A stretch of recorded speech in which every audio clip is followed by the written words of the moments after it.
Good morning everyone! Guys, nandito po tayo ngayon sa Philinvest East Home. Along Marcos Highway po ang subdivisions. At ngayon meron tayong bagong feature na single house and lot na meron po siyang 4-car carport, 5 bedrooms at swimming pool. Ngayon, start tayo ng open house tour natin dito sa harap ng property, dito sa street level. Kung mapapansin mo guys, mayroon kang 4 panel ng gate. Automated gate po ito para po sa inyong 4-car carport. At ngayon, pasukin natin yung loob at libutin natin ang bawat section nito. Ito yung pedestrian gate, both side. Naka-accent siya ng tiles. Pagpasok mo dito sa pedestrian gate, ito yung left easement. Na dyan yung service area, yung backyard, paikot po yan papunta sa swimming pool. Pero mamaya na po tayo pumunta dun. Ito po yung 4-car carport po ninyo. Ito po yung 4 panel ng inyong automated gate papunta po dito. At naka-covered parking na po yan kung mapapansin po ninyo. At dito sa side na to, yan, meron ka mga glass dyan. Dyan po yung living area na mamaya papasukin natin. At dito sa side o section na to, ito po yung left easement papunta dun sa inyong swimming pool na mamaya pupuntahan natin. Yan guys, ito yung 4 steps papunta dito sa inyong huge door at yung handle niya, hardwood din po siya. Tara, pasok tayo dito sa loob. Pagpasok mo dito sa loob ng property, ang unang welcome sa inyo, itong huge living area na mayroong double height ceiling. Napakaganda nito pag nilagyan mo ito ng chandelier. Tapos dito guys, mula dito sa flooring hanggang sa taas, sa second level, dun sa bubong niya, sa roof niya, o sa kisame niya, yan, meron kang maraming glass fixed window na talagang kitang-kita mo yung swimming pool sa side na to. Yan, ito yung swimming pool. Ito yung pang kiddie pool at yung mahaba naman na yon, yun yung pang adult pool. Dito ka sa side na to. Ito, meron ka mga outlet dito. At meron ka na dito inverter type of aircon. Naka-Daikin ka na. At dito, yan, meron kang panel dito. Sa side na to, naka-close lang po siya sa ngayon. Ito yung staircase going up to second floor. At dito naman po yung inyong magiging dining area. Yan, ito yung provision mo for modern light. Pwede ka maglagay ng rectangular table dito, good for 8. At mula dito guys, dito naman yung iyong swimming pool. Meron ka ditong sliding glass door papunta dito sa inyong napakagandang swimming pool at ang aliwalas naman itong paligid nito. Yan ang hangin. Yan. Tapos, papansin mo maraming glass kaya maaliwalas siya. Yan. Dito ka ulit sa side na to at ipakita ko naman sa kanila ito yung provision natin. O, dito po yung magiging kitchen area. Dito po ilalagay. Ganyan po sa kalapad at kalawak at itong door na to papunta sa inyong service area. Ngayon, ito naman yung Daikin inverter aircon. At dito, siyempre, hindi mawawala na meron kang guest room or elderly room. Pwede din. Dito sa baba ng house and lot mo, meron kang isang room. Yan guys, oh. Itong side na to, both side ko meron kang 2 panel ng sliding glass door. At dito naman sa side na to, meron kang 3 panel. Papunta po sa inyong, yan, ito na mismo yung swimming pool. Yan, 1 step o 2 steps, yan na po yung swimming pool. At dito sa side na to, yan po, yan din po yung swimming pool.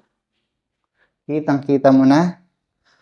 At dito naman, ito yung toilet and bathroom na mayroong Daikin inverter aircon. Yan guys, nakita na natin itong magiging family area or elderly room or guest room. Depende po sa magiging design niya po dito sa sa bedroom nito o sa section na yan.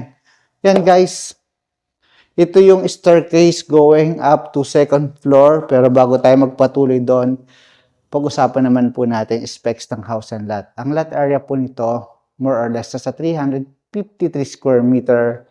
At ang floor area po nito, nasa 400 plus yung pong livable. At yung total development po nito, nasa 424 square meter po. Yan, double height ceiling, living area, dining, at yung maging kitchen.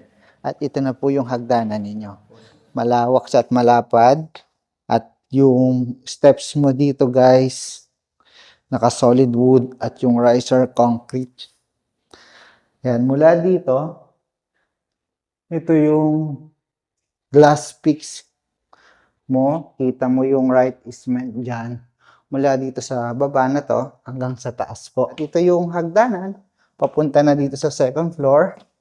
At dito, ito yung second floor. Dito sa second floor, meron po tayong 4 bedrooms with own toilet and bathroom. Tapos yan, maglagay ka lang magandang chandelier. Kitang-kita mo na yung living area. Tapos yung swimming pool mo doon. Tara, continue tayo ng tour.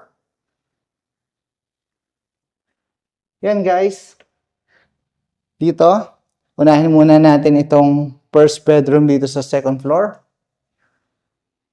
Matatagpuan mo to, itong first bedroom, kasi dito sa side na to, ito yung carport. At dito naman yung right easement niya. Yan, ganito sa kalapad at kalawak. At meron ka na dito inverter, Daikin aircon. At dito naman yung magiging toilet and bathroom. Yan guys, sa toilet and bathroom, naka full tiles po siya. Lalabas na tayo dito. Next naman po natin yung bedroom 2. Ito pong property, more or less, nasa 2 kilometers lang po ito mula po sa SM City Masinag. At mga 6 minutes drive. Yan guys, ito na yung bedroom 2. Tapos, meron kang both sides 6 panel na awning window. At dito meron ka rin namang fixed window saka window dyan na dalawa. Dito yan matatagpuan sa left easement ng property. Yan guys, ito sa side na to, meron tayong balcony. Ito. Yan. Tapos, ito yung hallway. Ito yung side kung nasaan itong living area mo. Mula doon sa living area, makikita mo yung double height ceiling. Ang haba ng hallway niya.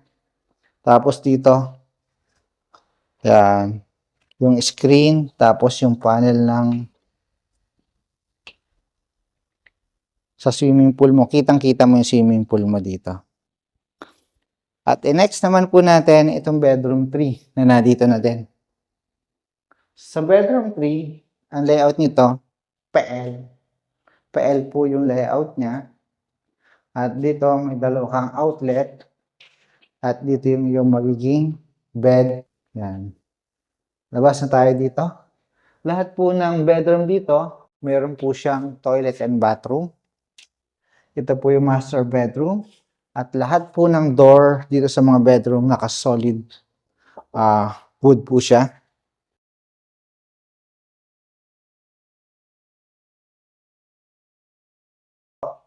Both side meron kang outlet. Dito yung king of queen size of bed.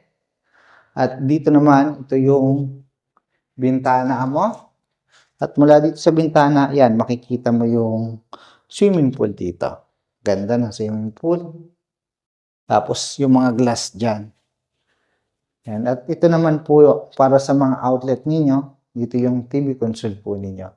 At yan guys, ito naman yung toilet and bathroom para sa master bedroom. Sa master bedroom, yan, hindi pa kinakabit yung ating bathtub. Dito po siya. Ganyan po yung kalawak. Yan. Hindi pa po 100 finished po ito kasi ikakabit pa nila yung toilet, yung bathtub, at yung mga shower. Pero papakita ko na po sa inyo kung gaano ito kalawak. At naka-full tiles naman po itong kanilang toilet and bathroom. Ayan guys, nakita na natin yung 4 bedrooms dito sa second floor. At nakita na natin yung 4 carport. At nakita na rin natin yung living area na mayroong double height ceiling. Tapos yung kitchen or yung magiging kitchen dun sa baba, yung dining sa kitchen, at yung guest room or magiging family area nyo doon, tapos yung swimming pool. Yan guys, ito pong property na to is matatagpuan nyo po sa Philinvest is Home along Marcos Highway po ang subdivisions. Nasa loob po siya. At ang lot area po nito ulit is nasa 353 square meter. Ang floor area po nito, more or less, nasa 353 square meter at ang total development nasa 425 square meter, more or less po yun. Meron po siyang 5 bedrooms with own toilet and bathroom. Meron po siyang swimming pool at 4 carport. And guys, sana po nagustuhan itong bagong picture na property dito po sa Rizal area. And please don't forget to like, subscribe, and hit the bell button for notification para lagi kayong updated sa mga bagong picture na property. Guys, thank you and God bless. See you po sa susunod kong video.